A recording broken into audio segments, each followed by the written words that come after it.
পৃথিবীর আর কোন মসজিদে 1 রাকাত পড়লে 1 লক্ষ রাকাতের সওয়াব হয়? আপনাদের 201 গম্বুজে বললে, বাইতুল মুকাররম, পৃথিবীর কোন মসজিদে পড়লে হবে?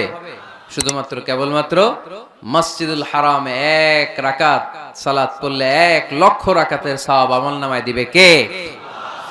এজন্য আল্লাহ বললেন, ওখানে যাও, হাইসুমা তুয়াল্লু ফাওয়াল্লু উজুহাকুম শাতরা, যেখানে যাইবা, দুনিয়ার যেখানেই থাকো না কেন, কাবা ঘরের দিকে হয়ে নামাজ পড়াকে আবশ্যক করেছে কে? পৃথিবীর যেখানেই যান, কোন দিকে হয়ে নামাজ পড়বেন? কাবা, টু দ্য ডাইরেকশন অফ কিবলা। আপনি অবাক হবেন, অস্ট্রেলিয়ায় একটা শহর আছে সিডনি। এই সিডনি শহরে একটা জঙ্গল আছে। এই জঙ্গলে একটা গাছ আছে, যে গাছটা মানুষের মতো রুকু করে আছে, টু দ্য ডাইরেকশন অফ কিবলা, তাও কিবলামুখী হয়ে। পত্রিকার কাটিং দেখেছেন না আপনারা? অনেক ক্যালেন্ডারেও আছে। গাছ, ইউটিউবে দেখেছেন? গাছ